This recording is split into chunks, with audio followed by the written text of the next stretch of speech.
Redmi Note 11 adalah jawara dari Xiaomi tahun 2022 ini. HP mid-range penerus Redmi Note 10 tahun lalu. Redmi Note 11 memiliki dua varian, 4/128 dan 6/128. Dan warnanya ada tiga, warna hitam, biru, dan star blue yang kayak saya miliki ini. Unit yang saya pakai ada di varian 6/128 warna star blue di harga 2,8 juta. Pre-order online saat di Shopee kemarin.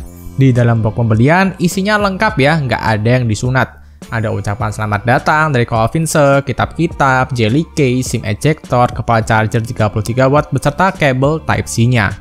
Untuk varian Star Blue yang saya beli ada pernak-pernik semacam kayak glitter di bagian back cover yang terbuat dari polikarbonat alias plastik ini. Bagian frame juga udah flat desainnya, tapi terbuat dari plastik juga. Layar sudah dilindungi oleh Gorilla Glass 3 yang sudah terpasang screen protector saat pembelian pertama kali. Layar Redmi Note 11 menggunakan layar Full HD Plus AMOLED 90Hz, jadi untuk masalah scrolling ini bakal mulus. Secara warna tentu sudah bagus ya karena ini udah AMOLED. Layar 6,43 inci ini membuat Redmi Note 11 sangat nyaman di tangan karena nggak terlalu besar dan nggak terlalu kecil. Pas banget. Layarnya terang dan cerah, tapi walaupun sudah AMOLED, fingerprint HP ini masih menyatu dengan tombol power. Yang kecepatannya ya cukup aja sih, tapi nggak bisa dibilang cepet. Speaker juga udah stereo ya, dengan penempatan yang bijak. Bikin waktu ngegame nggak akan ada speaker yang tertutup sama tangan. Cakep. Suara dari speaker ini cukup bagus dan lantang ya, kayak seri Pro-nya. Lubang jack 3,5 juga masih ada, dan saat bermain saya sarankan HP-nya dibalik aja biar makin nyaman. Lalu di bagian atas masih ada infrared blaster khas Xiaomi punya. SIM tray-nya udah triple slot ya, jadi ini untuk kalian pecinta double SIM plus SD card.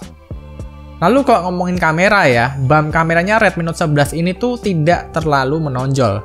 Untuk kamera belakang disertakan quad kamera, yaitu 50MP sebagai kamera utama, 8MP sebagai kamera ultrawide, 2MP masing-masing untuk makro dan depth.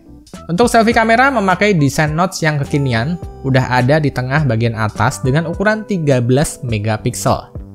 Untuk perekaman, kamera di Redmi Note 11 hanya mentok di 1080-30 fps aja. Dan yang membingungkan di sini, kadang itu terasa stabil, kadang juga terasa kurang stabil perekaman videonya. Kalau untuk mic sih udah cukup bagus.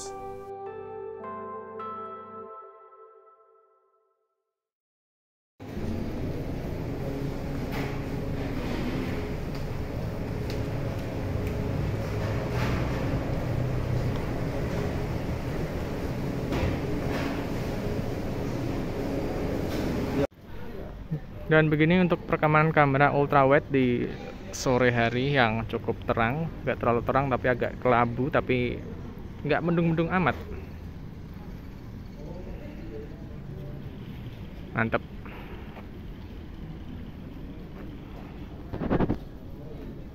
Nggak bisa ganti kamera tentunya.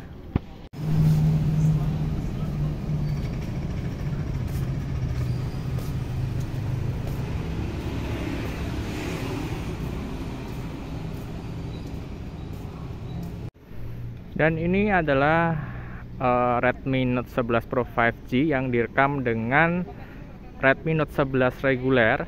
Dan di sini videonya aku bawa jalan, tapi tadi aku udah lihat hasilnya stabil setelah dilihat di galeri ya. Kalau kita record seperti ini dia kelihatan kayak goncang-goncang gitu.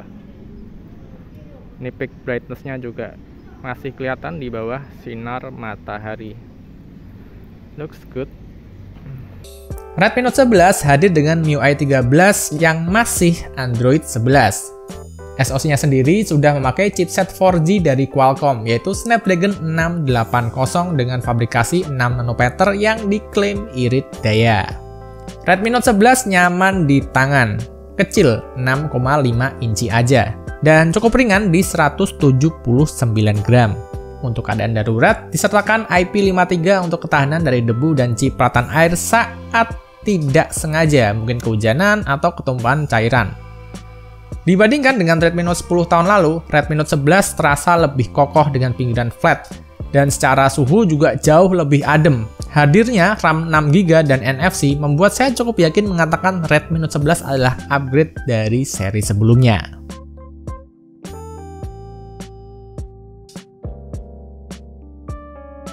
Nah, jadi menurut saya ya, Redmi Note 11 ini tuh handphonenya cukup nyaman.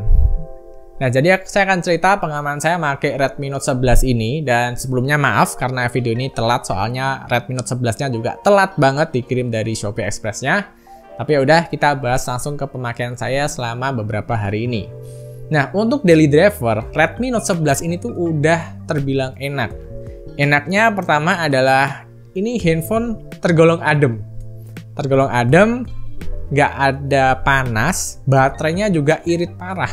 Redmi Note 11 baterainya irit parah ya. Jadi untuk penggunaan sehari-hari secara daya ini aman banget. Selain itu layarnya juga udah AMOLED, jadi secara pemakaian ya experience rasanya tuh nyaman banget. Terus juga dari speaker udah stereo speaker dan speakernya terasa kencang dan lantang. Waktu saya compare sama Redmi Note 11 yang seri Pro 5G-nya itu kerasa mirip banget. Jadi saya nggak kaget ya waktu pindah dari Redmi Note 11 ke Redmi Note 11 Pro 5G. Karena buat saya speakernya sama-sama bagus. Ini cakep. Terus kalau dari kamera, memang ya untuk seri Redmi Note 11 ini tuh kalau kalian foto pakai mode standar, dia rasanya cukup pekat, cukup gelap, kontrasnya cukup tinggi banget. Nah, jadi buat saya pribadi, kalau kalian mau foto-foto pakai Redmi Note 11, aku saranin untuk kondisi pagi sampai siang, sore, banyak cahaya matahari, pakai mode HDR-nya. Kalau udah malam, pakai mode foto malamnya ya, night mode-nya. Jadi biar hasil foto kalian tuh sama. Dan untuk hal itu, aku rasa hasilnya sudah cukup aja, udah cukup bagus. Cuma memang perekaman videonya di sini ya, yang apa ya? Ini ya, aku tegaskan lagi di sini. Kalau kalian lihat review dari Redmi Note 11 ini berbeda-beda, saya juga bingung. Ada reviewer yang bilang nggak ada IIS-nya. Ada yang bilang ada IIS-nya, dan itu nggak satu dua ya, cukup banyak. Dan saya lihat di YouTuber lain ada yang pakai kamera depan jalan goncang-goncang. Nah, waktu saya pakai kamera depan nggak goncang-goncang. Gimana? Saya juga bingung ya, tapi untuk unit saya ini, untuk kameranya sih IIS-nya berjalan dengan baik. Cuma memang beberapa kejadian, kadang waktu nge-record video jadi patah-patah. Kadang sih, ini mungkin bug aja dan semoga bisa diperbaiki oleh Xiaomi di next update-nya mungkin ya. Terus secara mic juga menangkap suaranya juga cukup baik, cukup lantang. Saya suka banget. Terus memang di sini mentok ya, perekamannya cuma di 1080 30 fps depan dan belakang. Nggak ada 4K, 60 fps juga nggak ada. Tapi buat saya pribadi, pemakaian seperti ini sih cukup-cukup aja sih, nggak ada masalah. Karena buat saya 4K juga walaupun kalau ada saya juga jarang pakai sih. Terus untuk pemakaian sehari-hari kayak media sosial, kayak WhatsApp, ini handphone aman banget. Dan waktu pindah-pindah aplikasi juga terasa cukup gesit untuk harganya, cukup gesit. Dan di sini saya belinya yang RAM 6 ya. Dan saya mengincer yang RAM 6 per 128 biar agar ada spare RAM yang bisa digunakan waktu multitasking. Soalnya dulu di Redmi Note 10 yang lalu saya tuh belinya di RAM 464, kan memang ada satu varian aja ya 464 ya, dan itu tuh kurang banget RAM-nya dan bikin bete dan bikin kesel rasanya. Soalnya tiap pindah aplikasi jadi harus ngeload dari awal dan itu bikin saya sebel banget. Dan akhirnya di RAM 6 ini semuanya terasa bagus. Oke, nggak ada masalah. Saya rasa orang-orang yang kasual ya, orang-orang yang kasual pakai ini saya rasa nggak ada masalah. Cuma memang beberapa yang dikeluhkan adalah kamera depannya yang cuma memang sih 13 megapiksel aja. Dan kalau dibuat dibuat video call WhatsApp agak gelap. Jadi memang aku saranin kalian video callnya di tempat yang terang, ada lampu lah gitu. Jangan di tempat yang gelap-gelap, bisa-bisa nanti waduh hitam banget nanti.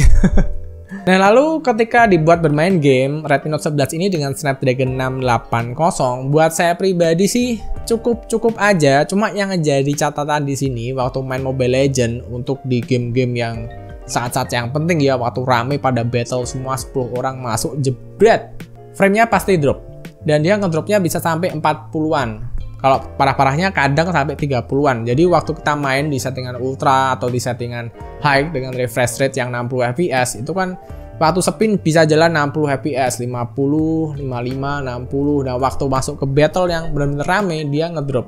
Dan itu kerasa banget sih. Buat kalian yang cuma tinggal main aja sih, mungkin nggak terlalu bermasalah ya. Cuma kalian yang benar-benar push rank oriented ini bisa mengurangi kenyamanan. Walaupun setelah beberapa hari saya pakai, ya masih bisa-bisa aja sih. Saya sudah setelah pakai beberapa hari, frame drop kan udah mulai kayak biasa ya. Jadi waktu war gitu kan, waktu rame kumpul, jadi lupa kalau misalkan frame drop itu. Jadi ya kebiasaan aja sih. Cuma buat kalian yang sering pakai handphone yang 60 fps-nya rata, waktu pakai Redmi Note 11 ini kan terasa banget ketika war itu frame-nya ngedrop. Gitu aja. Untuk PUBG juga aman, cuma memang settingan yang terbuka cuma 30 fps aja, sayang banget. Jadi kayak nanggung gitu. Terus untuk Genshin Impact ketika main dengan Redmi 11 saya sih merasa tidak nyaman. Tidak nyaman, sorry to say ya.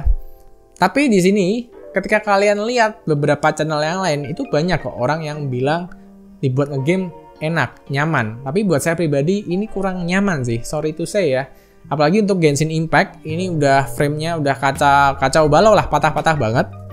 Padahal udah settingan lowest 60 fps. Apalagi kalau kalian sering main co-op, bisa-bisa kalian ditinggal, teman-teman udah masuk domain semua, kalian baru selesai loadingnya, baru masuk gitu kan. Emang buat saya pribadi Redmi Note 11 ini handphone yang cukup aja sih, cukup bagus. Cukup bagus buat kalian pengguna kasual yang cuma orientednya ya chattingan, media sosial, scroll. Ini bagus banget, irit daya, adem juga, awet baterainya dan saya suka banget. Nah tapi buat ngegame catatannya ini memang Snapdragon 680. Saya rasa memang chipset yang kurang bisa diandalkan untuk bermain game secara serius ya, secara kompetitif lah seperti itu. Tapi kalau untuk penggunaan sehari-hari, ya handphone ini terbilang aman dan nyaman. Saya suka. Dan semoga sih kalau buat saya pribadi, semoga kedepannya ada update yang bisa meningkatkan performanya sedikit lah. Biar Mobile Legends-nya bisa enak gitu. Soalnya gimana ya, Mobile Legends game enteng tapi frame drop di handphone Redmi Note series, sayang sekali. Dan kalau mau jujur, buat kalian yang ingin performa yang lebih baik, kalian bisa tambah beberapa ratus ribu pindah ke Poco M4 Pro. Nah itu performanya bakal jauh lebih normal dan jauh lebih aman kok buat ngegame. Settingannya juga udah terbuka cukup baik di PUBG dan experience-nya cukup bagus sih. Cuma kalau kalian yang suka baterai yang awet, handphone yang adem, dibuat media sosial seharian aman banget, ya aku bilang sih ini adalah handphone yang tepat. Redmi Note 11. Jadi segitu aja pengalaman saya memakai Redmi Note 11 ini. Terima kasih ya buat teman-teman yang udah nyimak dari awal sampai akhir dan sampai bertemu di video berikutnya. Bye.